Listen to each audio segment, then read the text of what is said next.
Hi everyone, this is Colleen with Designs of Value Art School. Today we're going to talk about painting this rosebud. We're going to make it a cherry color. So I've created a map for you of the colors that we'll be using. You'll get a copy of this in your download. It's also going to give you a step-by-step direction as to how I mixed each color that we'll be using. So that what I do is I take the photograph, the color map, I create little color chips that you'll see in a moment, and I put those all together with the line drawing and the graphite as well as the finished item in a folder. And then in the future, if I want to recreate this item, I can just pull out this color map and I can do that. Or if I just want to use the color scheme that I've created, there's the little color chips, I can use that for any other design that we may want to create in the future. So if I could recommend to you to start doing folders, you'll have your line drawing, your tracing, everything all in one spot then. And all you have to do is go to your folders and you can pull it out and you'll have everything at your fingertips to use. So it's a good idea to have that.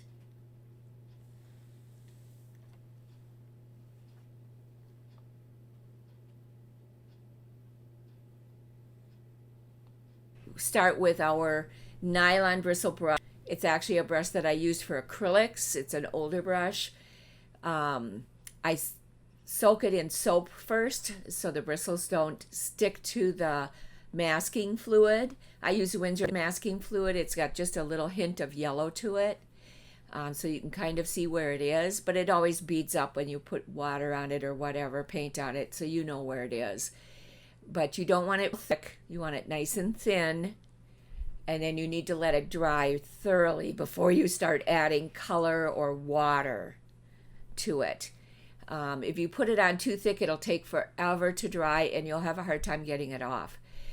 So do a little bit thinner with the masking fluid.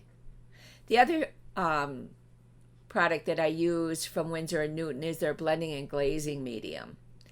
So here I've actually put 2 glazes of water on that first petal on the left, which is going to be our lightest petal in the rosebud. Reason being I did that is, first of all, it was very hot. It was like 90 degrees that day and everything was drying rather quickly. But it does allow the water with the blending and glazing medium excuse me, to soak into the paper, and then it's a little bit easier to deal with your paints. So that's a good trick. Here I'm also going to be going around the highlight so we don't get too much color in that highlight. Again, this is our lightest petal. The light source is coming from the upper left, so you always want to keep that in mind as you paint. Where's my highlight? And then once I get this in there, what I do is I go back in with a clean, dry brush. And the brush has to be drier than the surface. And I pick up some of that highlight. And then I also make that highlight bend with the outside design of that petal. So any highlight or any shadow that you're putting in has to follow the outside of that design. So if you're painting a vase that bulges out like that, you want to go in a curve with that highlight just to make it look more realistic. See how pretty the colors are? Really are turning out nice. Now it's still damp enough for me to add the darks.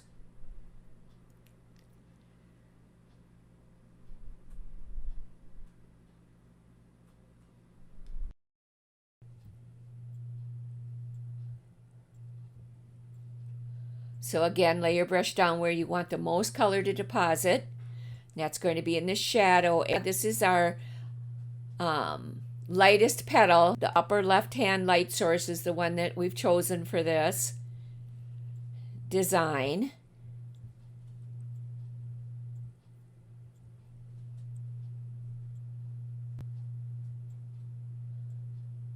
So I'm just making sure that I get all the corners that I want dark added in.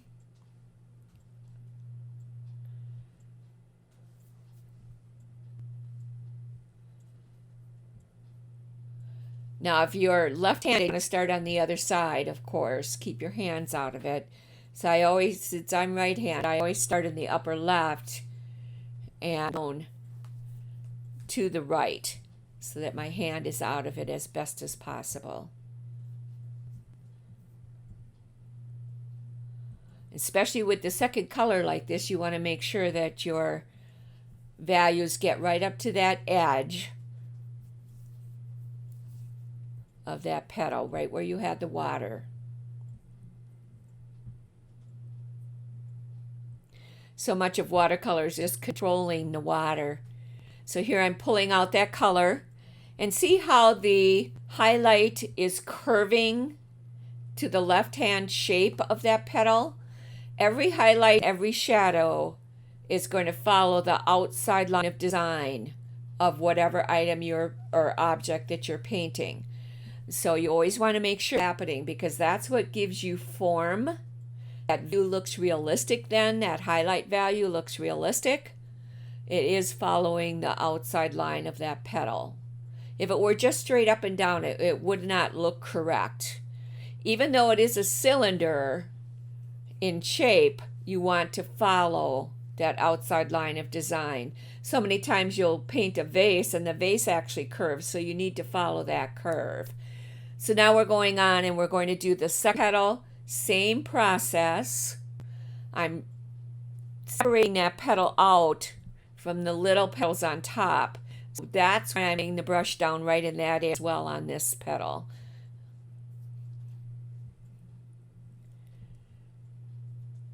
So we're just going to lay in the mid value first.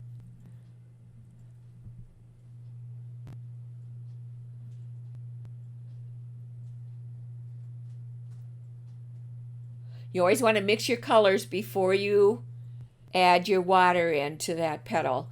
So if you put your water in and then put your water glaze in and then mix your colors, by the time you get back to your painting, it's probably dry. So you always want to mix your colors first, have those ready to go, and then you can go ahead and add your colors, or your water glaze, and then your colors, and then your water glaze will stay moist for you. I also use a blending and glazing medium from Winsor & Newton.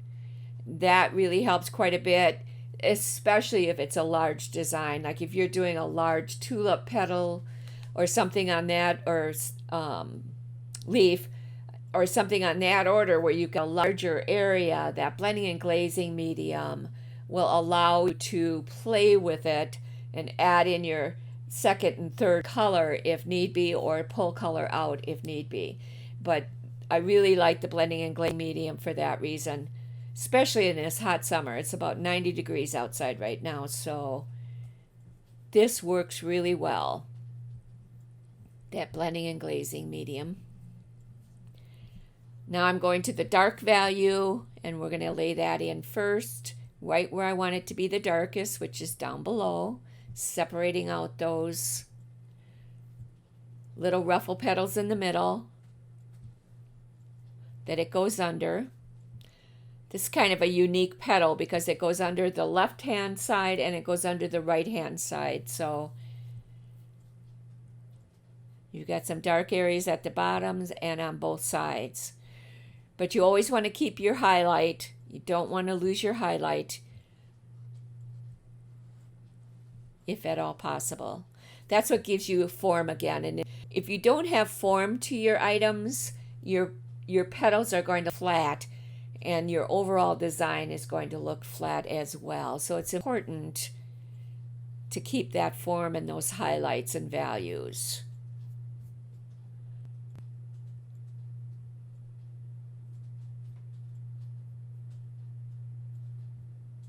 And with watercolors, everything dries about 20% lighter than when you put it down. So if it looks too dark to begin with, don't be concerned. It probably will not be too dark. As throughout the painting, I do probably recoat these about 3 times, 4 times, especially the dark values, just because you need to get them the darkest. If you're looking at a painting and you're not quite sure what's wrong with it, always double check your darks. That's usually what's wrong at that point. If it looks flat, it's either you don't have enough highlight or you don't have enough dark values. So start there and darken both of those and lighten the lights, and you're probably going to see quite a difference.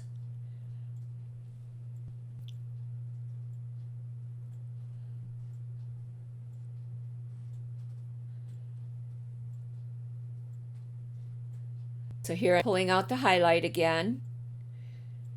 Even though I kind of went around it, it still needs to be, at this point, that pink is going to stain that watercolor paper, so you want to be sure and pull that color out as best you can. And that's another reason that I really enjoy masking fluid, because in some of those areas you want them to be quite a bit lighter. On these petals, no, you don't need them to be a bright white highlight, but you do want them to show up to give yourself form.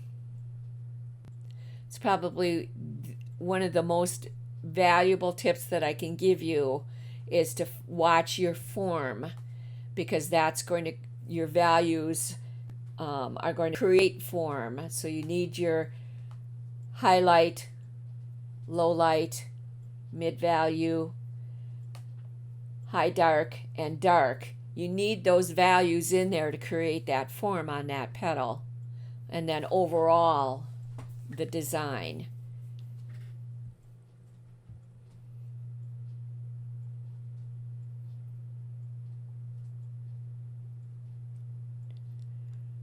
Oh, there we go. I'm adding in a little bit more dark because I thought it needed it right away, even at that stage.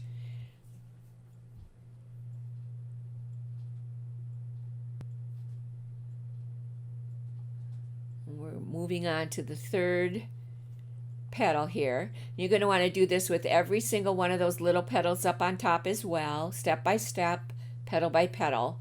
Once these are dried, then I would go back up to the top left again and come down.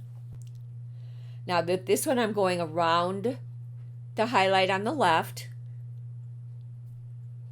So hopefully there. We will pull color again though, just to be safe.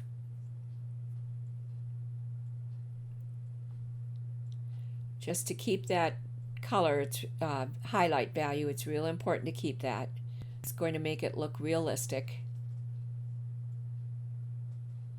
Making sure all that value goes right to the edge where I've got the water. Now I'm adding in the darks.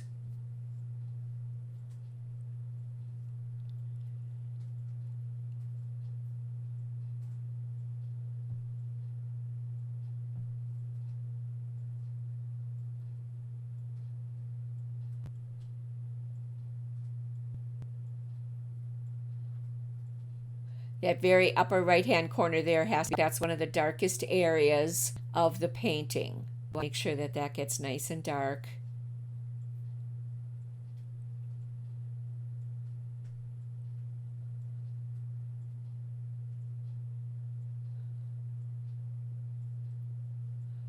See, already we're starting to see some form in that rosebud.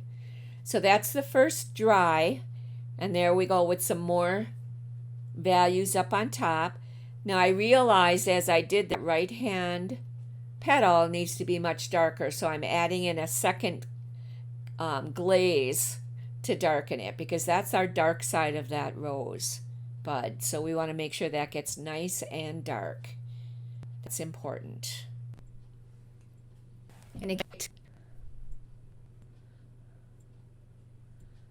you don't want to lose that.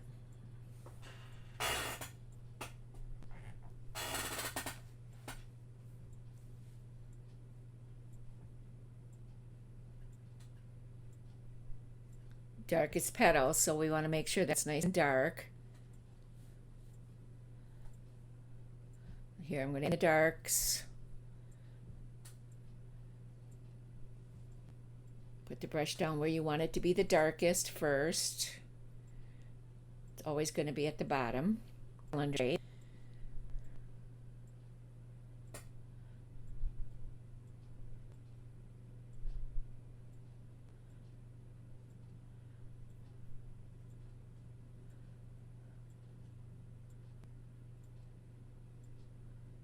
outside line nice and dark.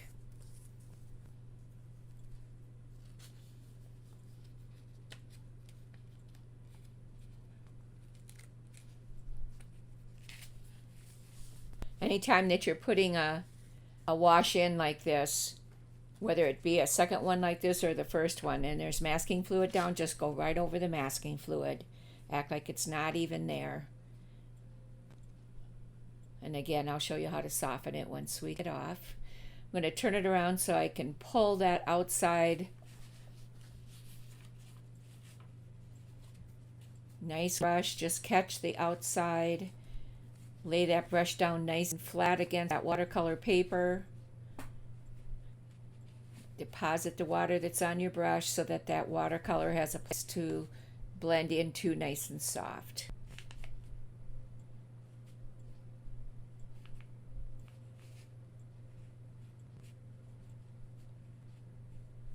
Really gives you a nice soft edge on the inside there, which is what you want on a rosebud. Creates the again. See how much nicer that looks with it being dark on that outside edge, so it takes away.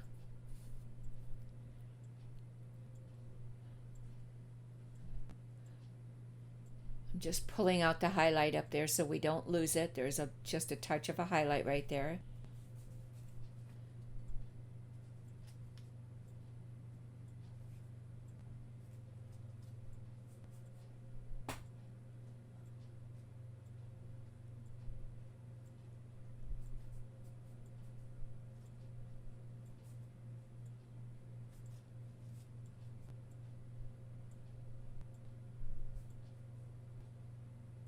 Now I'm laying in the dark values, the darker values, corners.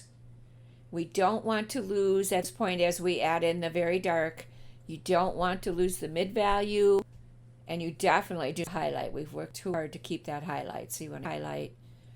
And again, you're going to clean out your brush and just catch the edge of that dark value and get a place to soften in with the water from.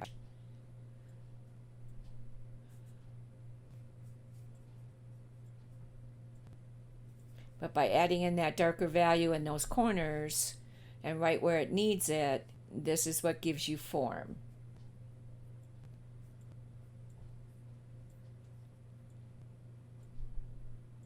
Softening in those darks.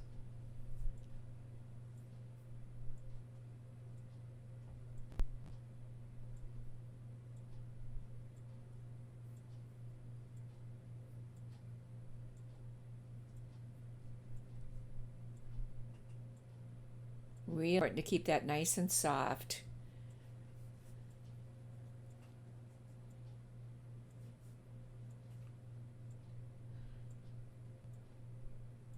This is one of our darkest areas that I'm adding color to right now. You want that to create a cup effect. And in order to do that, right at the base there and partially up the middle of that, we're going to create that cup. Remember, dark values recede, light values come forward. So it's going to come forward at the top and at the sides, but the center is going to recede, so it's going to create a cup effect on that petal by putting in that darkest value. So I've dry wiped my brush, and now I'm going back in to lay down water so that that water or that dark value has a place to blend into. You don't want that to be real harsh. Just love the colors on this cherry colored rose. Some of my favorite colors is the Alizarin Crimson and Quinacridone Red. Adding in more dark here to create again.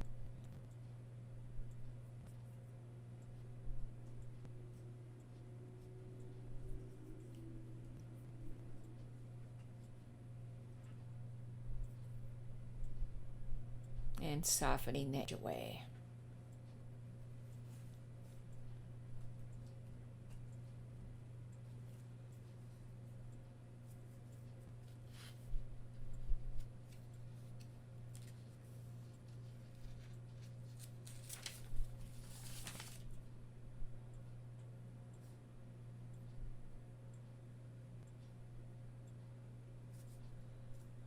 Putting in the dark values at the bottom of the petals to set them down in. The petals go in at the bottom, so by adding the dark there with that nice dark value, it turns those petals down in and under the other petals around it. Keeping the light, people in the front there. And here I'm putting in a dark because I want to accentuate the petal is going in there, and also want to accentuate the highlight on the petal next to it. So that's always important too, is darks and lights create form, and by playing the dark against the light right there, it makes that petal to the right jump up, and the one that I'm working on to go down underneath it. It works. It makes that petal have form.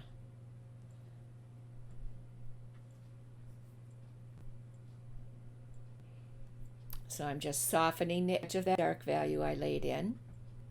Same thing down here. Just soften that in a little bit better. Lay my brush down and pull the outside edge. Now you don't want to go all the way into the corner, because that's where you need it to be the darkest. So you just grab the outside edge of that dark value and pull it out with your clean, damp brush.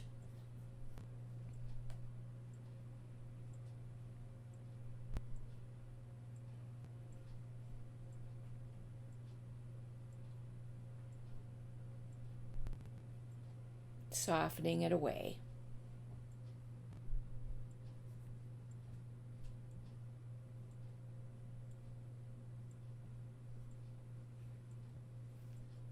Making sure there's no lines. At this stage of the painting, you just want to make sure it's got a nice smooth surface. Adding in a little bit more dark in that corner.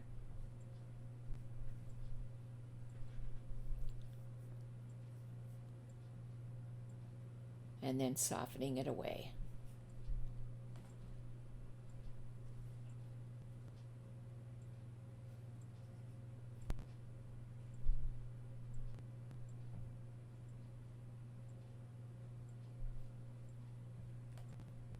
Okay, so I've got a lot of my darks added in on all the petals, and I've softened them away.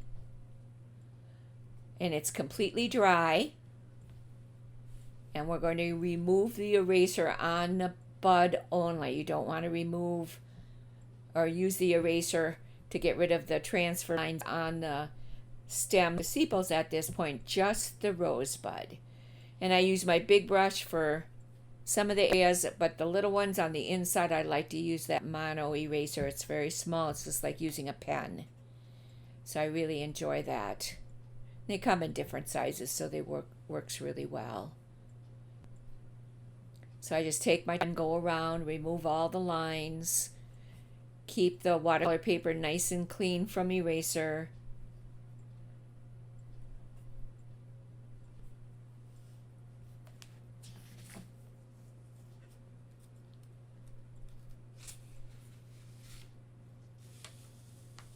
If you're looking at your design and you feel that one of your petals is flat, first thing you want to do is look at your darks.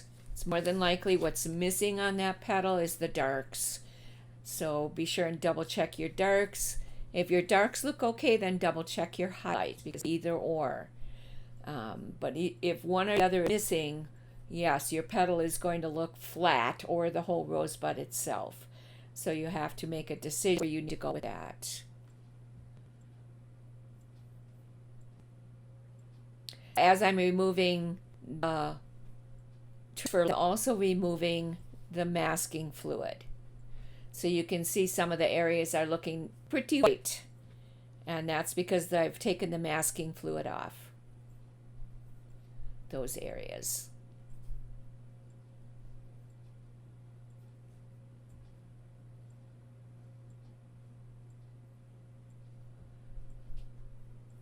You want to make sure that your water stays nice and clean and keep all that debris off of your design.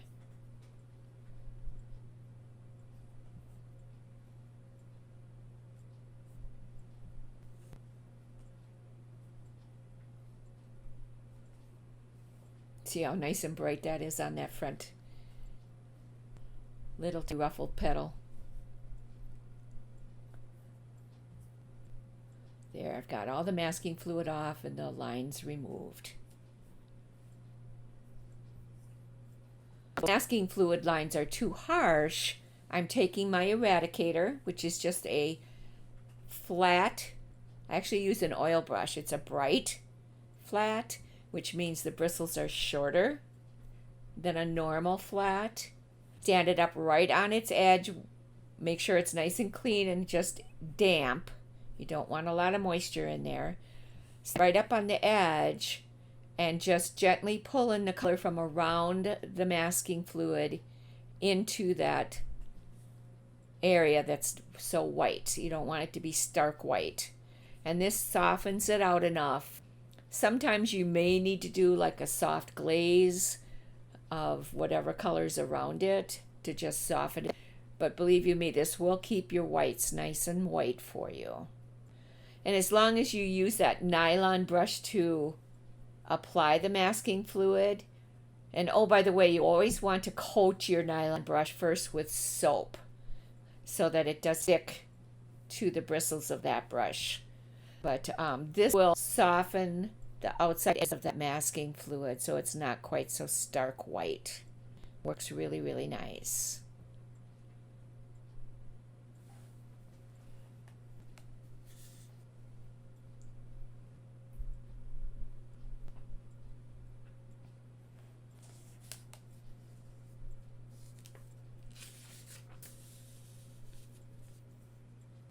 And of course you want to go ahead and do that on all the different areas that masking fluid was on.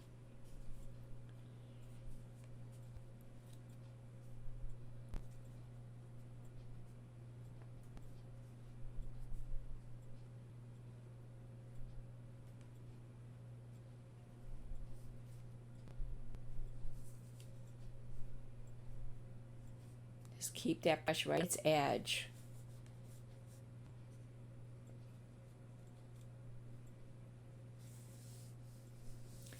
Now the petal that I'm working on right now is actually the brightest and the lightest, and it sits next to the darkest petal on the design.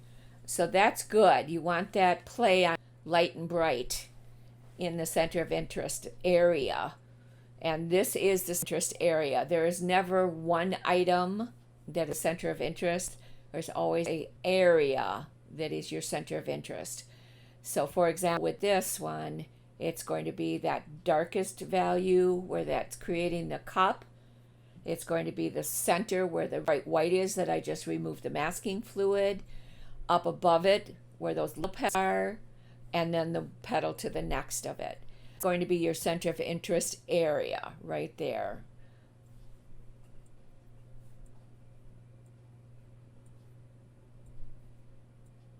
I used the golden mean to create to make my choice of where I wanted my center of interest. And the golden mean is where you just take your design and cut it into thirds horizontally and vertically, and where those lines cross each other, one of those areas is going to be your center of interest. And since this is the left hand side where that first cross is, I chose that area because the highlights come in there, and I have my darkest value right there as well.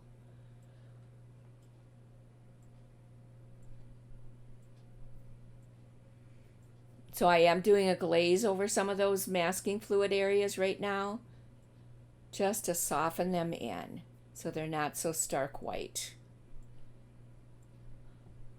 Just value, you don't want to go any darker than that. Just softening in the masking fluid area right there.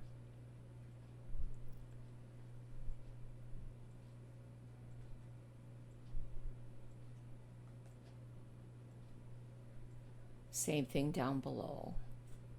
I'm also adding darks so that you can see that ruffle above it. There, adding in some darks to create that.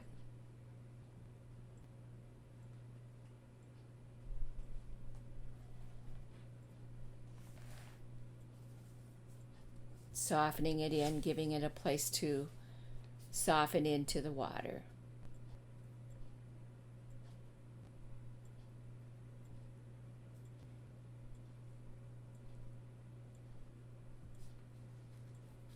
Here I probably have covered it up just a little bit too much with these. So I'm going to, in a moment, clean my brush really well, dry wipe it, and remove some of that glaze so that you don't lose your highlight. And again, your brush has to be drier than your paper when you do that, when you remove color, lift color out.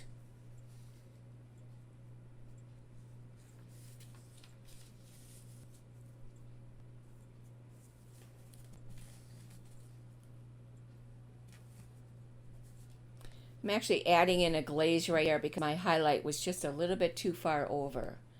So I added in a soft medium value glaze there to correct that.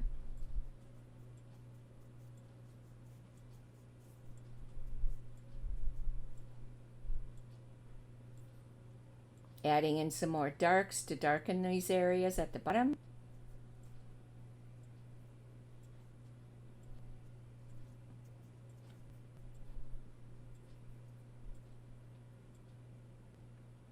Softening that outside edge so it has a place to blend into the water.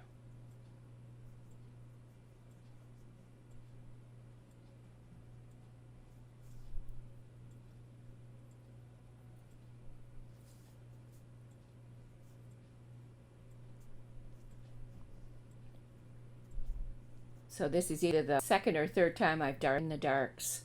And I'm going to go through that and do that in the entire rosebud now as well. You want to get those darks nice and dark. And when you get to the point where by glaze isn't really helping darken it, then you want to go down to just Alizarin Crimson and Quinacridone Rose by itself, no Farol Red. And at that point, if it's not getting dark enough, then you can strictly Quinacridone Red. And you can see me darkening wool again one more time. It always appears that you've got it nice and dark enough, but then again, watercolors dry about 20% lighter than you anticipate them to. So you always want to keep that in mind. If you get something real dark and you're concerned about it, I wouldn't be, because again, it's going to dry quite a bit lighter than you anticipate.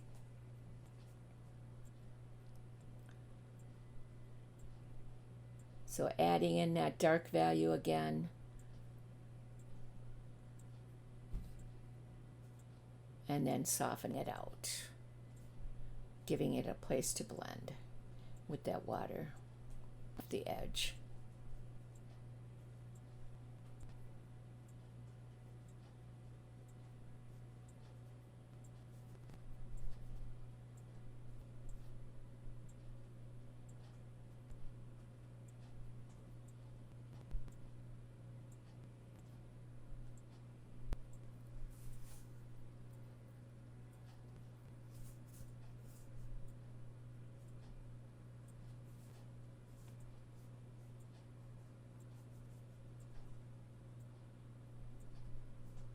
And just making sure that's nice and dark.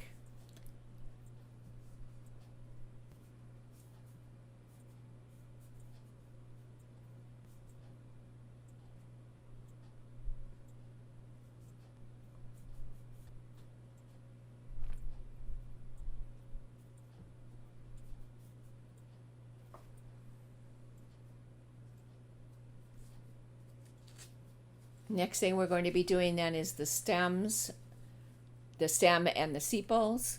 Here I've already added water, and I'm adding in the first mid-value color, which is Hansa Yellow Light, Cobalt Green Deep, and Viridian Green. That's the first value, mid-value color. And you still have the masking fluid on there. So just go right over the masking fluid.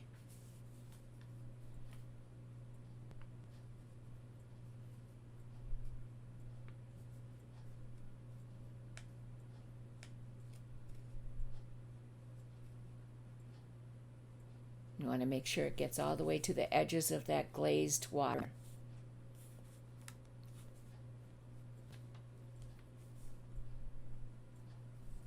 And I am running a green line right down the outside of that masking fluid. You don't want it to look disconnected on both sides.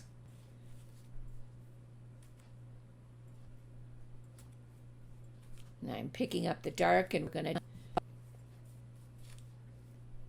in the very top of the flip. Create a flip, you have dark edge on the left to make it bend away from the highlighters on the right. And is creating form. And the water is still damp enough that I'm able to drop those dark values in at the point, so that worked out well.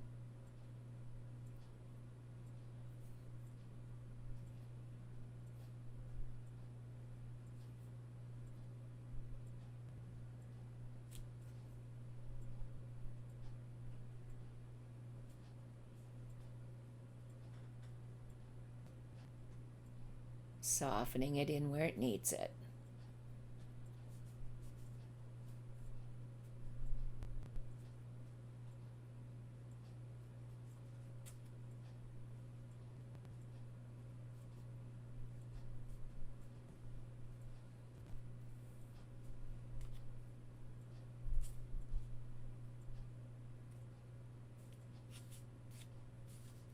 This rosebud is really lovely with those sepals and nice pretty stem.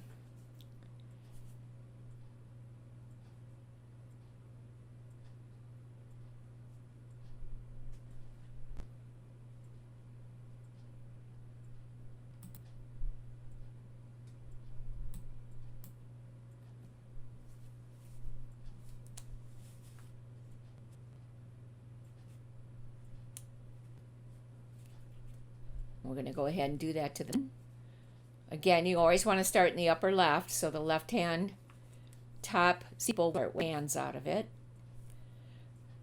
Now this one I deviated away from the picture. The picture I think probably was exposed right there. It was completely white, so you couldn't see the form of that sepal at all. So I've gone ahead and added in some color. I just wanted to make it match the design, and it didn't look just stark white like that. You will get a copy of the photograph. I know I chose different colors, but you will be able to see where I'm headed here. Here to the left, I'm looking at my graphite to see how I chose to do that. I added masking fluid on this sepal as well to give it a highlight right there. Create that form that it's coming out and not just flat.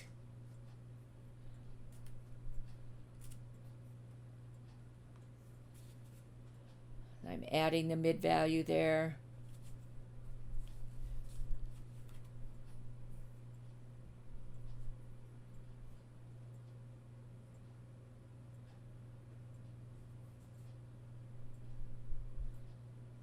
Went over the outside edge, so I'm just picking up the color with my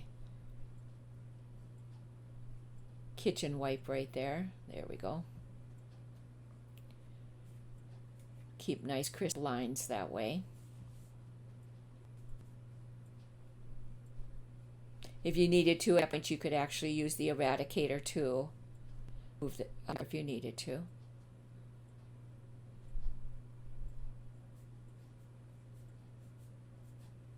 Just smooth in that mid value.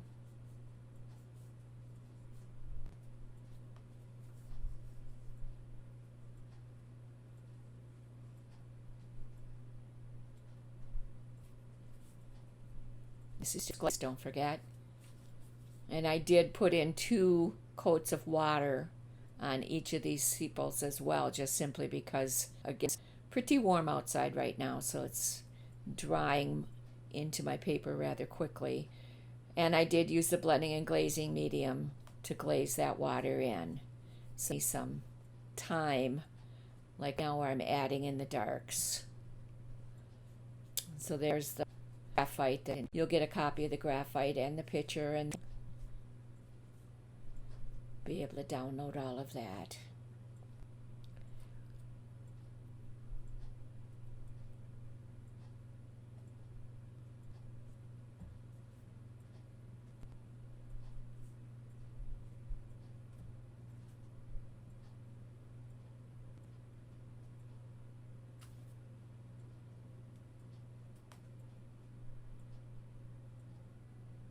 Adding in the darks on the flip on that one.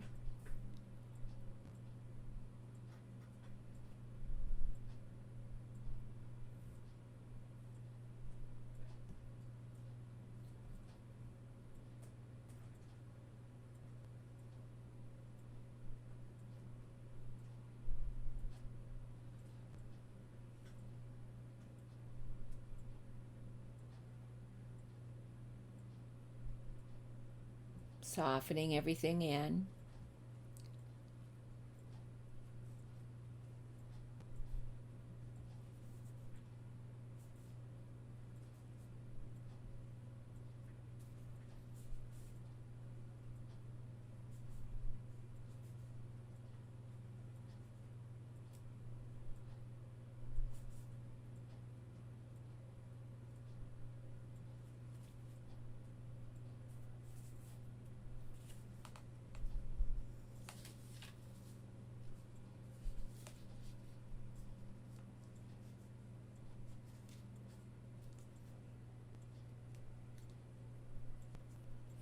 Fixing some details, making sure everything looks good on this first glaze.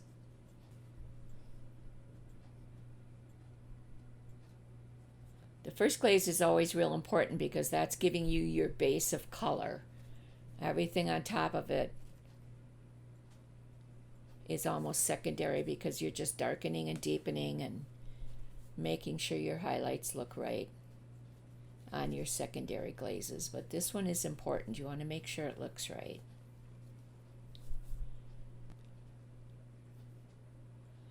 Now that stem has masking fluid down the entire left-hand side. So by adding in this first glaze, just go right over that masking fluid. And the bulb right underneath the rose is pretty dark as well, so you want to make sure that gets in there correct. I did add a touch of masking fluid on the bulb too. So this is the mid value that I'm adding, running it right down that outside right hand side. That's our darkest side. Again, this is a cylinder. Every single petal, every single sepal, and the stem are all cylinders on this design. So this is a really good practice in cylinder, in painting a cylinder. Get your highlights on the left and your dark mid value and then your darks. So creates form is that roundness there in that cylinder. Here I'm going down the outside of the masking fluid that I laid in with that mid value.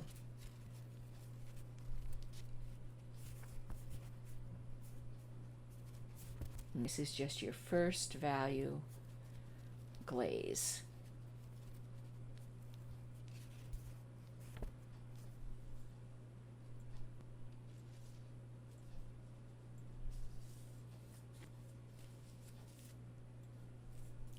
And now we're going to add in the darks. And that's the bulb that gets pretty dark. You don't want to have to try to create the darkest darks and the lightest lights on your first glaze. You're going to add those in later. So just get a nice dark in there for now. That was one of my mistakes when I was starting out, is I wanted everything on the first go round to be as dark as it's supposed to be, or as light as it's supposed to be, or mid value. And by creating that, it's just too dark too quick. So you want to just layer it. And that's a nice part of watercolors too, is by using the watercolors and translucent watercolors, you are building layers, which you can see the first value, the second value, all of those values shine through because of the layers of watercolor, all translucent.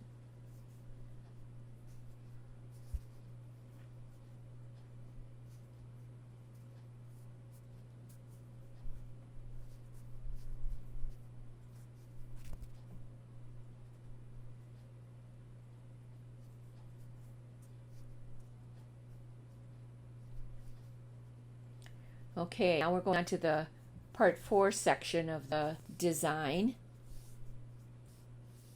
Everything's nice and dry.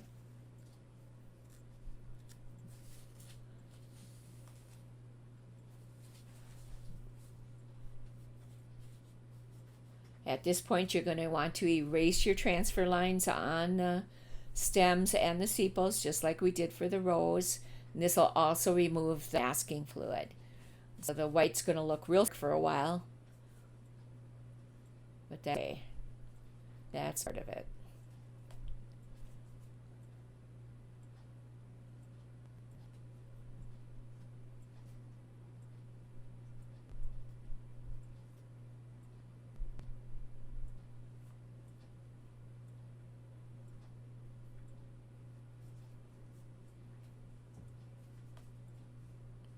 So I've got the majority of the transfer lines removed. They're removing some more.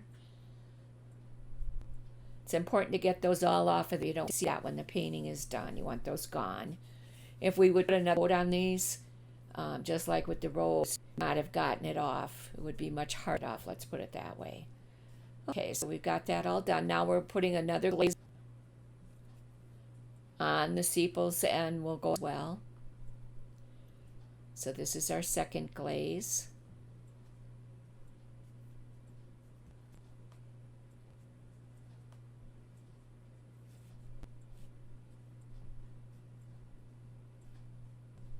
And we're actually removing some of the harshness of that masking fluid, taking the eradicator and softening it just as we did on the rosebud.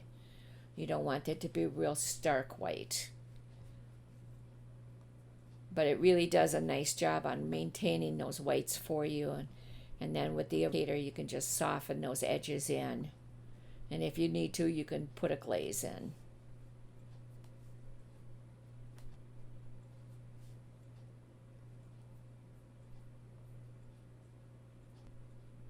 If you need to put a glaze in, I would just use the mid-value with lots of water. So it's nice and light. And that'll soften those in without adding a lot of color to that highlight. You want to maintain your highlights as best as possible. And just spent a lot of time saving them with masking fluid and so forth, so you don't want to lose them completely. No highlights, no form.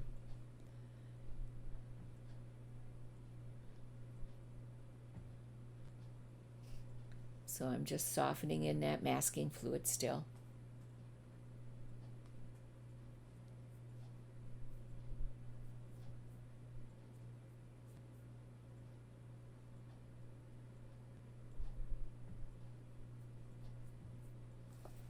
You want to be sure to keep everything as clean as possible. So you want to get all of your eraser off of there. Here I'm adding in water with my water brush so that we can go ahead and add in our second glaze.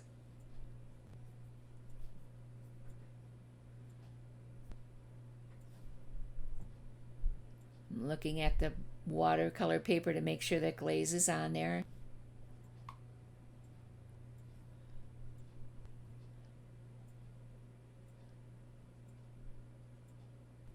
First.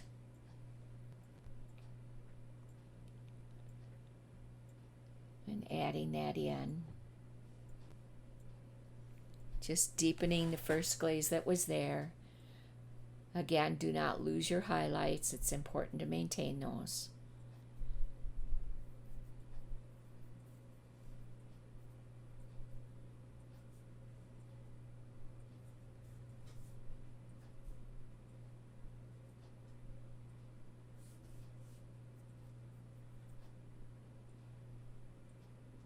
So I'm just darkening the inside of that sepal with another glaze, going around the highlight.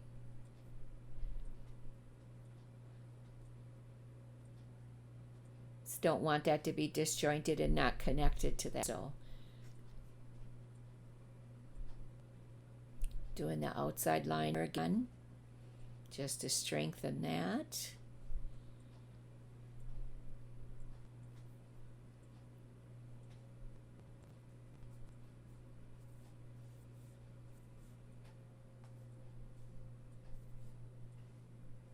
Picking up the dark values. I want to darken right underneath that area there where that flip is. And the back end of that flip, that creates it to go away. That dark value recedes. Light values come forward.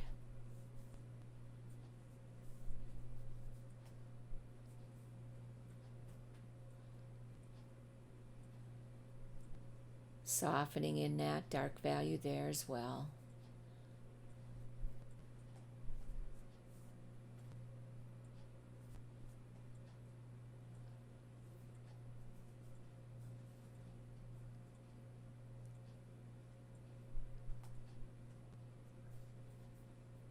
Softening it away. If you're ever looking for something to practice, you want to practice glaze water, making sure you're filling in those petals just the way you want them, lifting it up so you can see it in the light. You want to practice laying in your first glaze and then getting your darks in time so that you can do it on the first.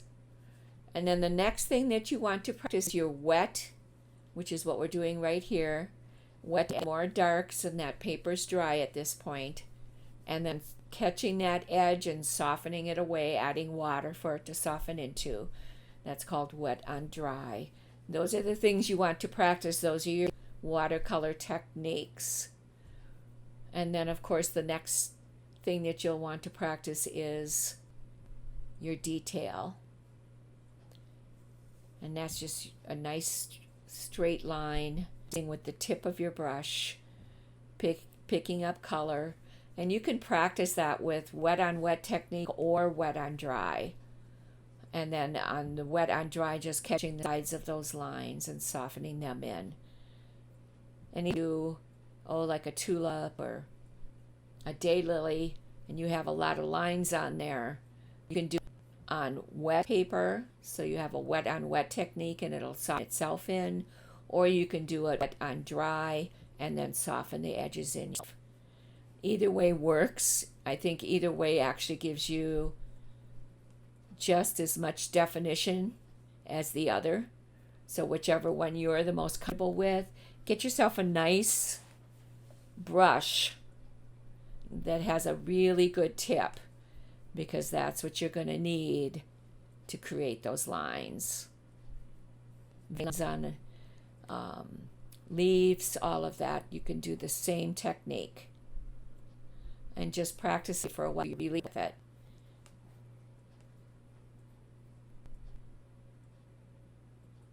Here I'm just adding in some more dark values, creating that form. Setting that sepal in below that right hand petal. Creating that darkest value right there with the dark.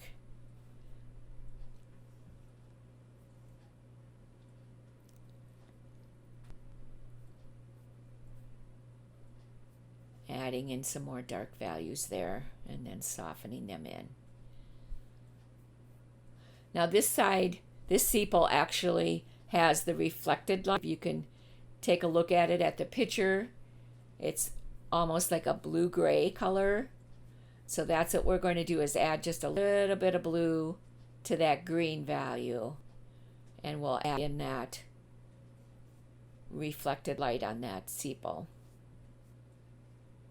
Here I'm darkening in the bulb and then soften away.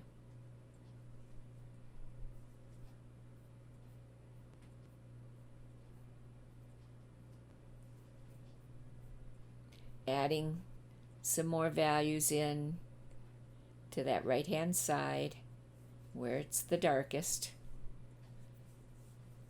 on its stem.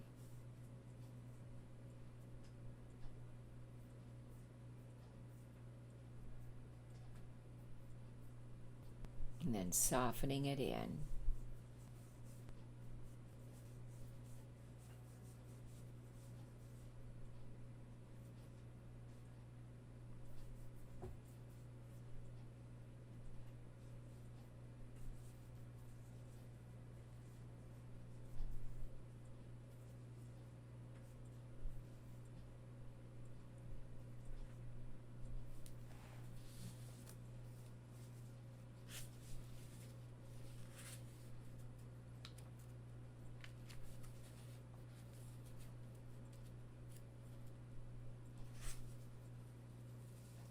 Softening in that sepal again.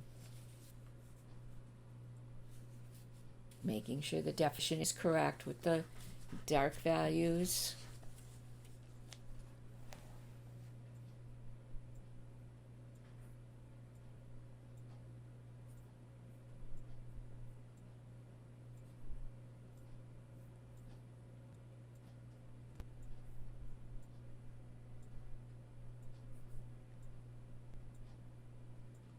Darkening below that of the bulb. That's going to be one of our darkest areas, as you can see on the picture right next to it. Has to be nice and dark there. Set that bulb down underneath that.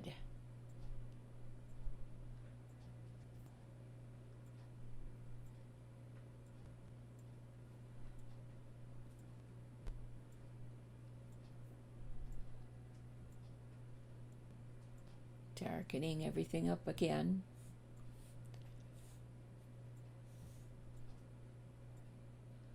A lot of repping in watercolor as far as, and this is a low-key painting. In other words, it's lighter in values. A high-key painting would be very dark in values. But this low-key, I thought it lended itself to the rosebud so much better. And that's why I wanted to stay with the lighter values and color.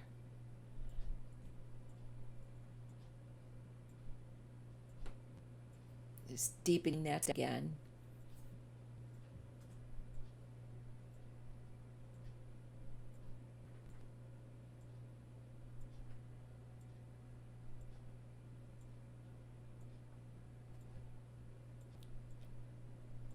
Going down the left-hand side of that stem so you can see it. You don't want to lose that side.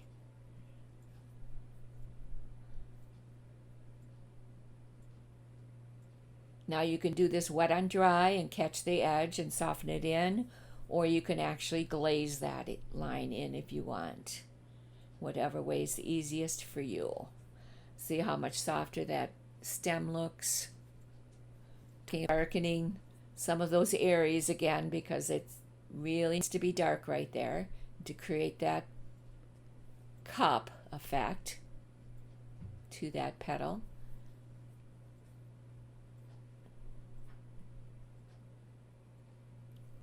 Now that little petal on the front there that I'm pointing to right now has to be a bit more, as well as the ruffles right to the right of that petal. Make sure that you can tell what those are and what's going on with that area. So here I'm using pretty much straight Alizarin Crimson at this point. So this is our darkest value.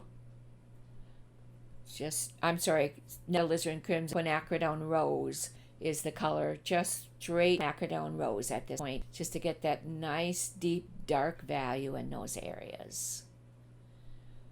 Laying that in the darkest area first.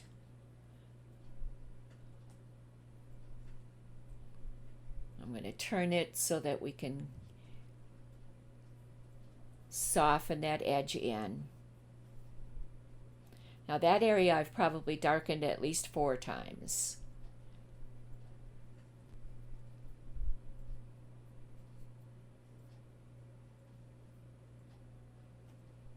In the edge and soften into. Gives it that real pretty cherry color too. I love that. Now that was wet on dry paper. I'm using a number 4 for the majority of the dark value application. See the nice tip on that? That helps you pull that edge of that watercolor paper, or I'm sorry, value that you just laid in a lot easier when it has a nice tip like that.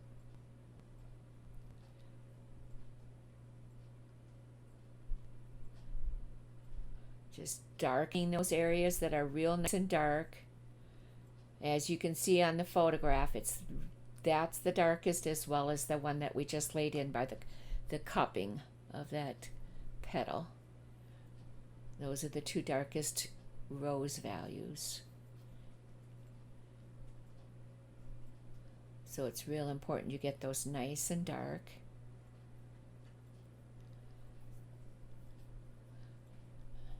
And again, we're going to set down those petals so that they go under, and that's just straight Alizarin Crimson at this point.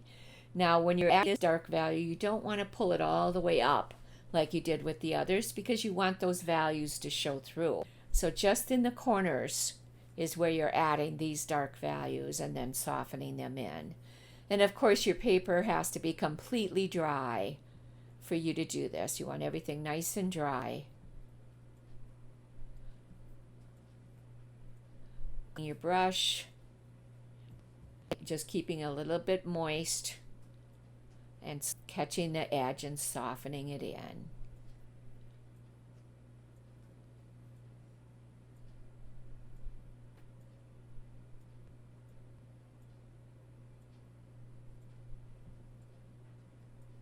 Just making sure everything's nice and soft.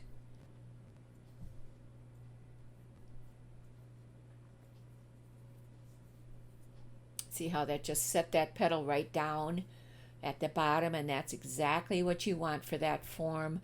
The highlights right up above it and creating the bulge there where you need it. So it's real important to keep those. Here we're adding more dark in on the left hand side, did thing over there.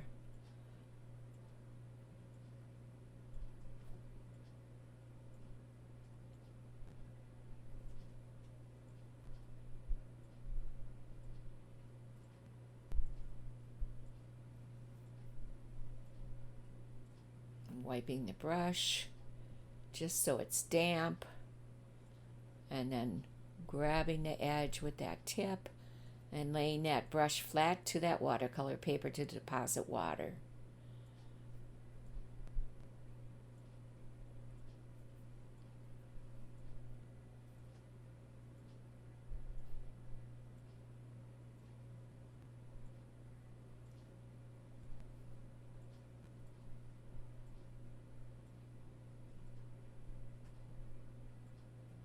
Softening that in because it's still damp enough that I do that. You don't ever want to be dry and try to soften it in, because it's going to pick up color rather than soften it. Skinning those ruffles where they need it so that highlight will pop, and you can tell that those are ruffles on that petal.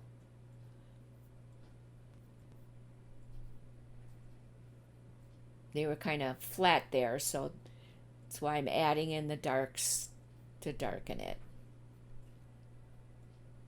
so you can tell what's happening.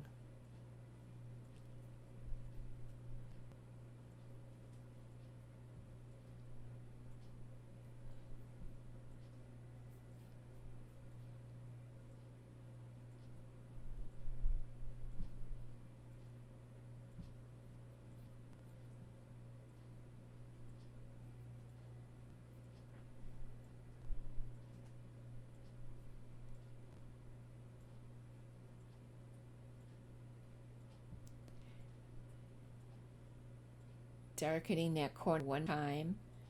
Darkening the top bulbs too there as we go. Or top petals, I should say, those little tiny petals. You want those to have definition as well. Softening them in.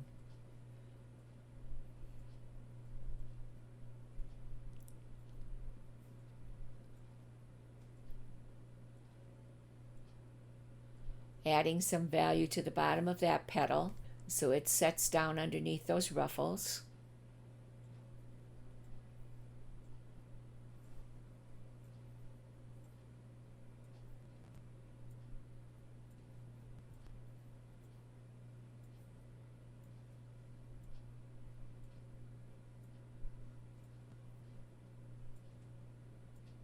Darkening that outside edge on that right hand petal one more time. Again, that's our darkest petal, so we need that contrast in there. This is wet on dry.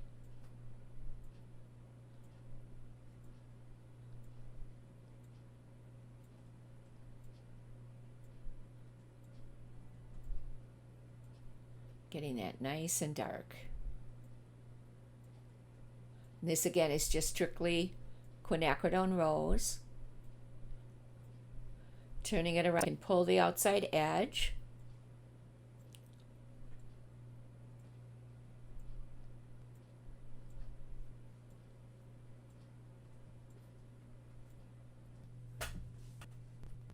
With the tip so that that color has a water blend into and soften out.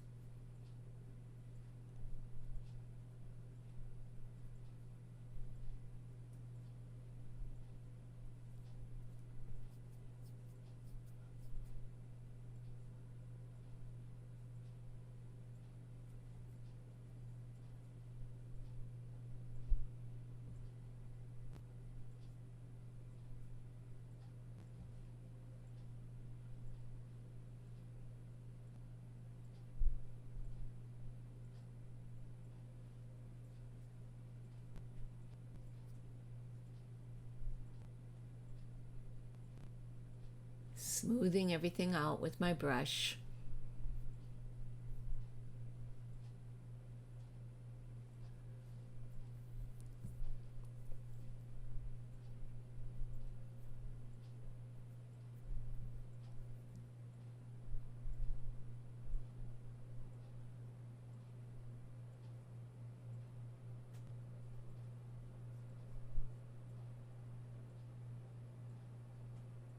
Using my eradicator, I felt that there was a line. It was just a little bit too harsh, so I'm just removing some of that line with my eradicator. Nice, clean eradicator.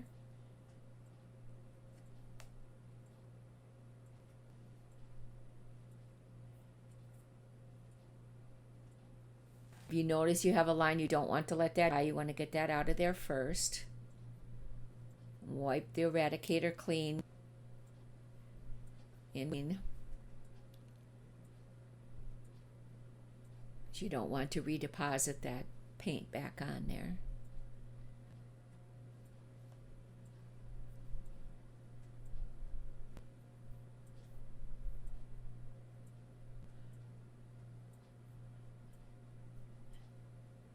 Smoothed everything out. Now we're separating out these ruffles on this tiny petal up front so you can see that those are ruffles and it just doesn't look like a white straight line. So I'm adding in the dark values to do that.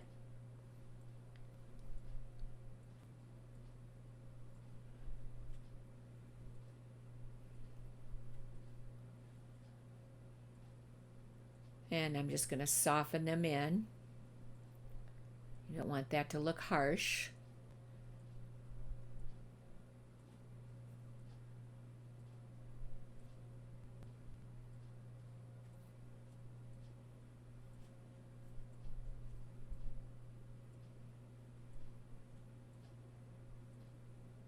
Smoothing everything out.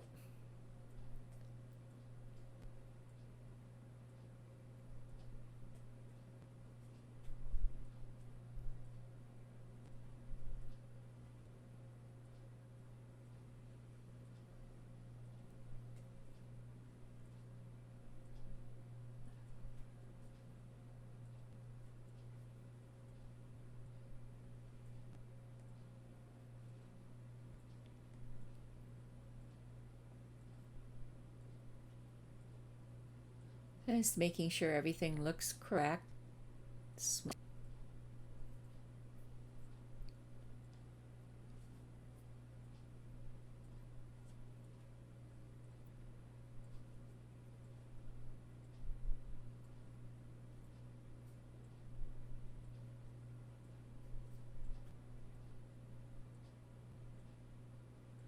Adding in a few more darks around those ruffles. They stand out a little bit better. And again, that's just strictly quinacridone rose, all by itself, nice and dark.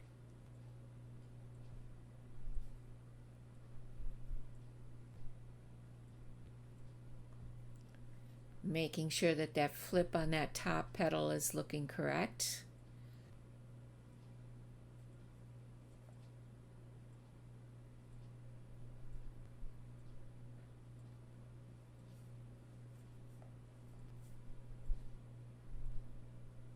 Softening in that nice dark value.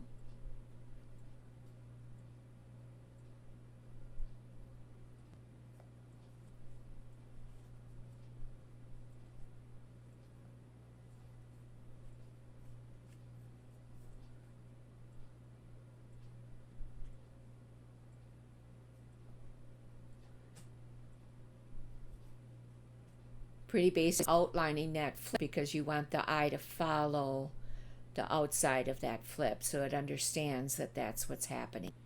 Is there is a flip there.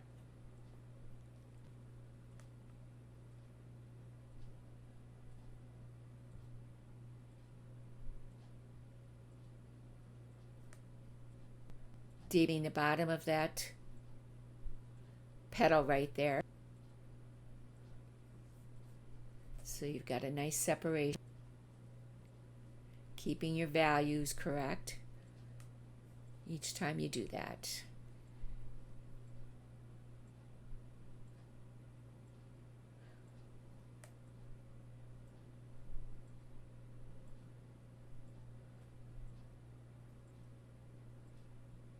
And we're going to add some red down the stem.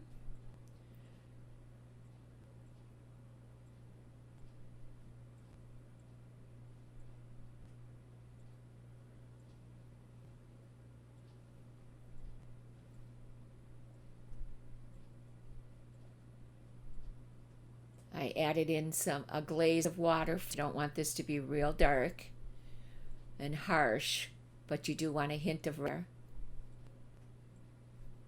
So I'm picking up the mid value,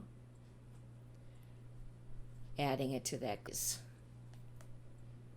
down the left hand side, just as you can see the picture is. That helps create form as well.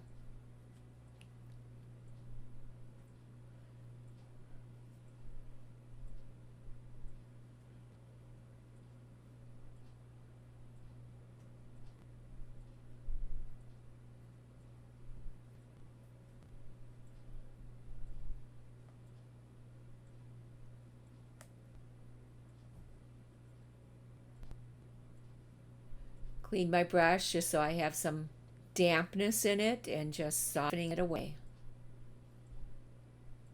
I know I got that glitter on there, but I just want to make sure that that doesn't stay real dark red. I want it to be just a soft pink there.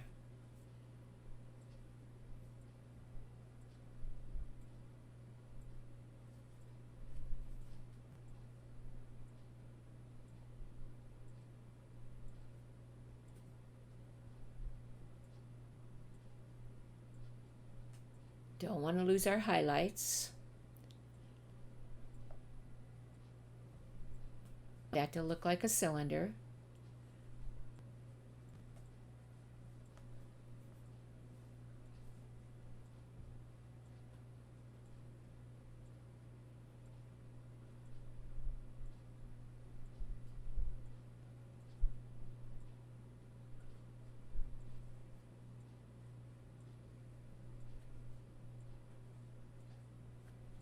Fixing the bottom of that stem so nice and soft as it blends away.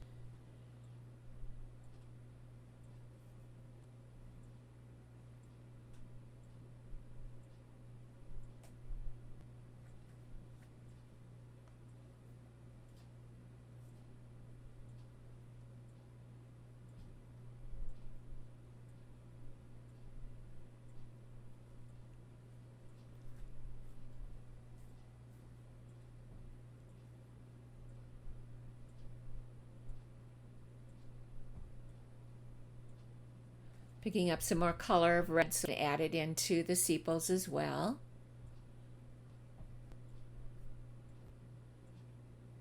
Just a hint so that you can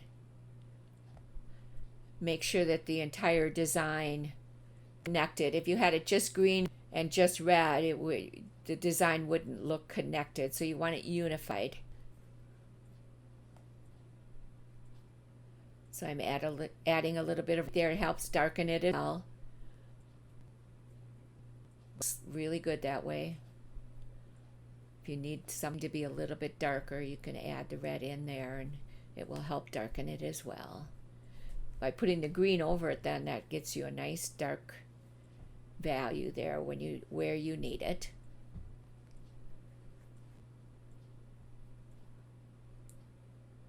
You don't want red everywhere, so you want to pick and choose where you put it.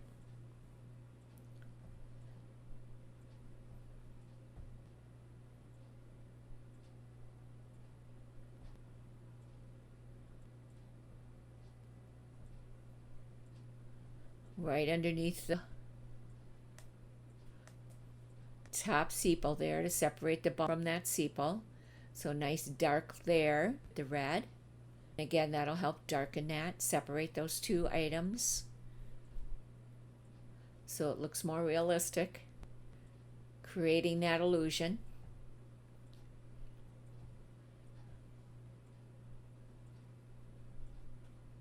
Softening it away.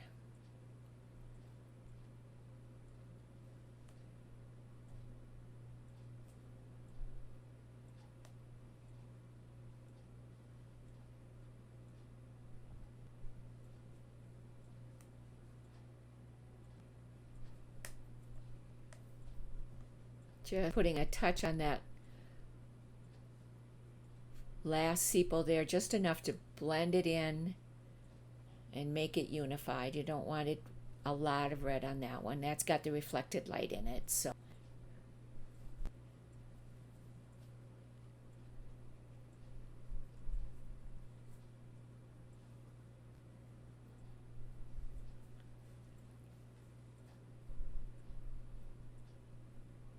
get everything nice and dry.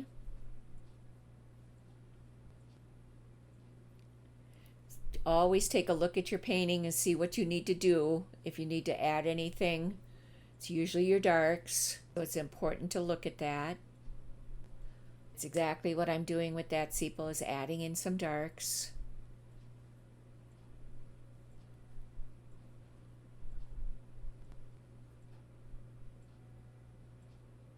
Now this is just the cobalt green dark and the viridian green at this point, so these are darks on the sepals. Laying them in wet on dry paper.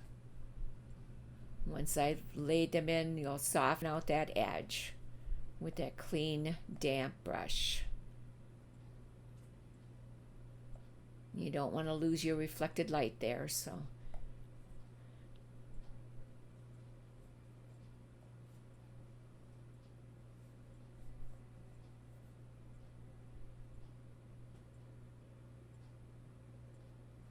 softening in that edge.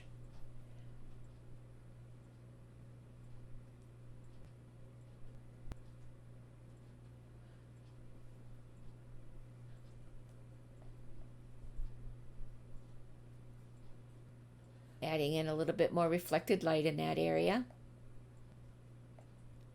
and that area down there.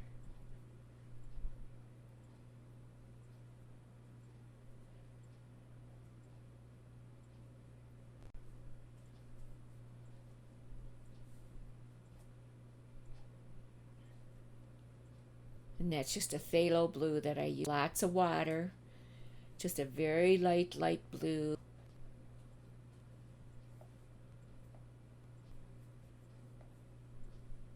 To create that reflected light. Softening it in with a clean, damp brush.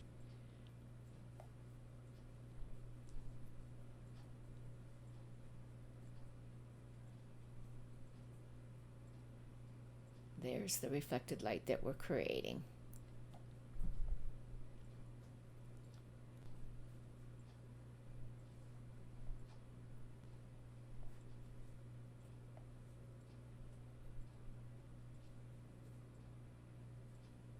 While it's damp, with that glaze, I'm just adding in a soft green over it, just to unify that green into the sepal again. You don't want to lose all the reflected light, but you don't want it to be stark blue either.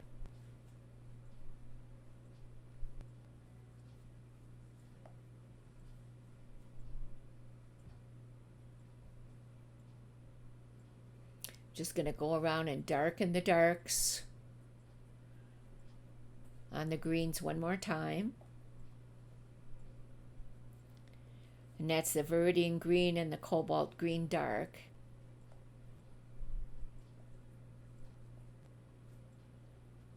Just helps separate out that bulb and that sepal. Sets the bulb down some more.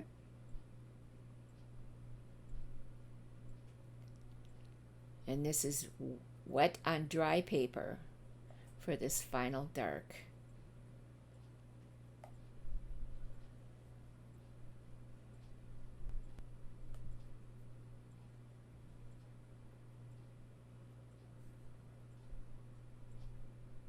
Softening everything in.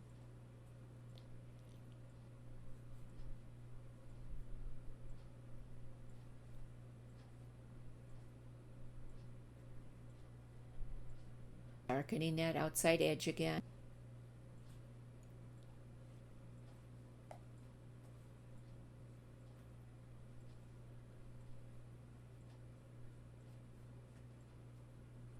Adding a little Hansa yellow light to that mid value just to lighten it up a little bit, and running that right down the highlight.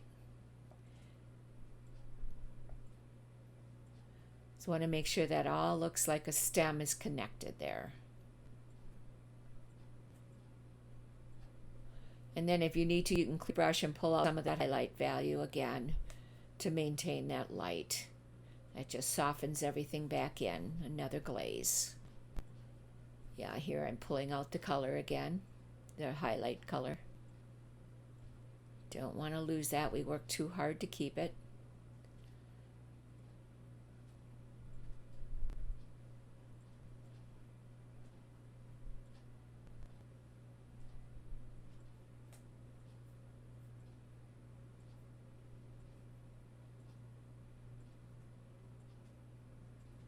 Making sure that highlight stays there. Wiping my brush in between so I don't redeposit color. And again, your brush has to be drier than the paper to be able to pull color out that.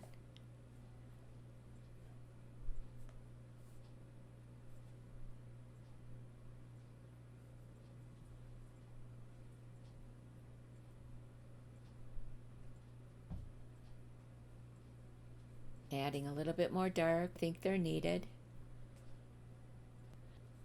Making that vein up the middle a little bit darker so you can see it better.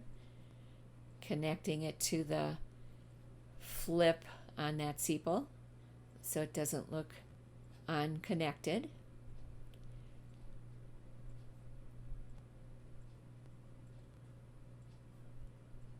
It's going over the area that I added. So it gives it a nice dark right there.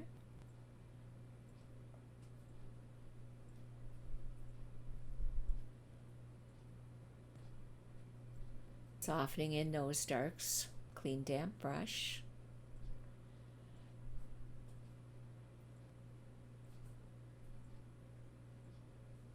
Just making sure everything's got the nice dark value. And that's what's going to help create the form.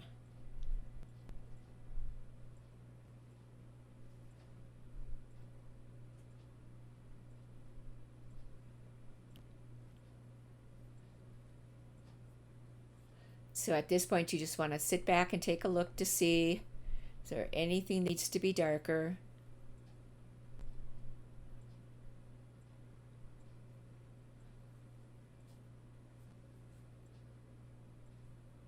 I'm going to do that outside edge one time.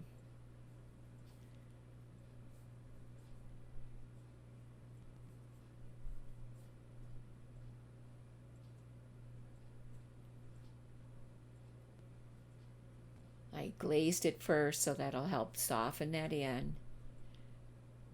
Let's give darker value on that right hand side.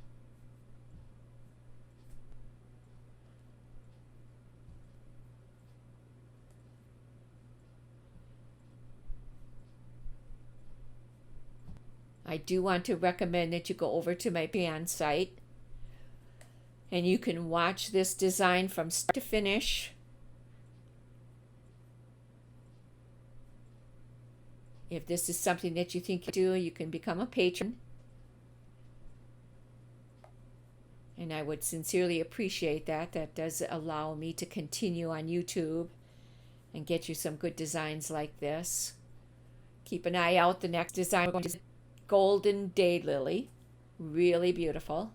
Be a hard one for me to choose between this one and that one. It would be very hard to choose as they're both lovely. But I want to thank you again. If you do become a patron, thank you in advance. You folks have a great day and enjoy this painting.